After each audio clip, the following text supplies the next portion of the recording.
Once a busy navigation channel for light fishing vessels, this portion of the Lake Chad is now a crossing point for cattle.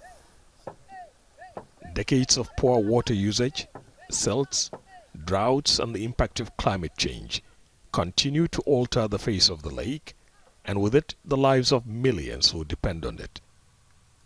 This family is forced to migrate because of drought. Not far from here we met a fisherman pulling in his catch of the day.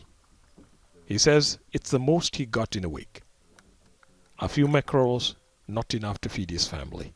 We used to catch a lot of fish in past years with little effort, but it's so much more difficult now. I'm lucky to have even caught this much.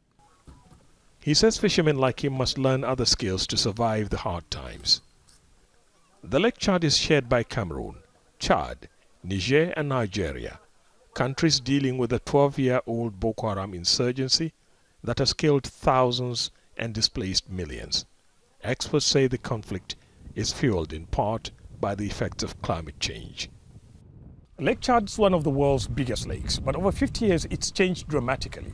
What was once a 25,000-kilometer body of water is now estimated at scattered islands like this and pools just containing 1,000 square kilometers. And that has left 25 million people short of food and jobs and exposed to conflicts. 30 kilometers away from what is now the new shores of the lake, Aziz Hassan harvests sorghum after 5 months of labor and a $4,000 investment.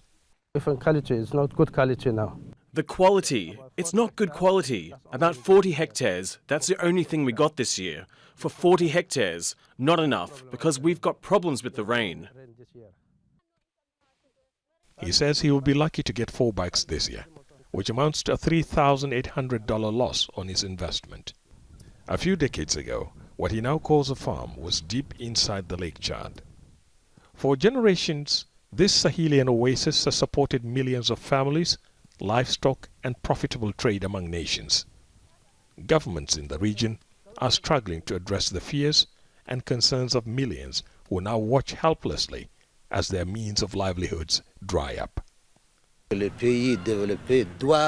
Just as industrialized countries agreed to support developing countries, Chad, through its public treasury, will also fund projects to mitigate the impact of climate change on its people. Little comfort to those who lost so much. Back at Aziz Hassan's farm, his workers continue to process this year's harvest. But at the back of their minds, they are conscious of the reality that they, like millions in the region, may not get to keep their jobs next year. Ahmed, Idris, Jazeera, on the shores of the Lake Chad.